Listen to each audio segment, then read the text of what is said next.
Hi guys, welcome back to In Case of Econ Struggles. Today we're talking about bilateral trade. We're going to start by doing a quick review of the PPF, or the Production Possibility Frontier. We'll talk about some things called productive and allocative efficiency, and then we'll go into absolute and comparative advantage to talk about why bilateral trade can be so beneficial. So a quick review of the PPF. Notice that we have this PPF, this green line here.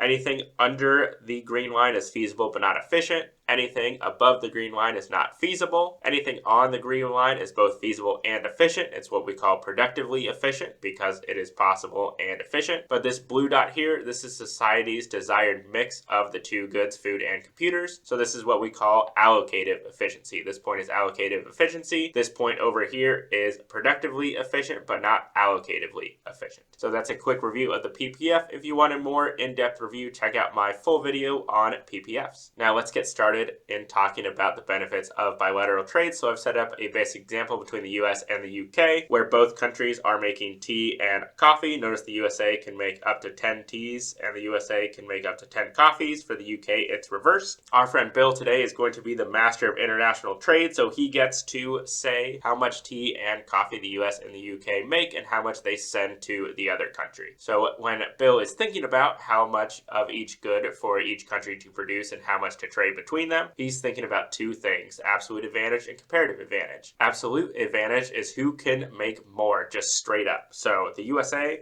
notice that the USA can make 10 tea versus the UK's 20 tea, so the UK has an absolute advantage in tea. The US can make 20 coffees and the UK can only make 10 coffees, so we would say that the US has an absolute advantage over coffee. So just to reiterate that definition for absolute advantage, it's who can absolutely make more tea or coffee. So like we just said, the US has an absolute advantage in coffee, the UK has an absolute advantage in tea. Comparative advantage is we are thinking about the trade-off that each country has to make to produce one of the goods. So we are looking at the slope of the PPF. So notice that here, the average slope across the entire PPF, the US is trading approximately 1 tea for 2 coffee and 1 coffee for half a tea. The UK is 1 tea for half a coffee and 1 coffee for 2 tea. So notice that the UK has a worse trade for coffee in terms of making coffee. It's got to give up a lot of tea. If the US wants to make a lot of coffee, it doesn't have to give up a lot of tea for each unit of coffee it makes. So the comparative advantage is based on the trade-off or the opportunity cost for each country of making one good instead of another. So in this example, the UK has a comparative advantage in tea.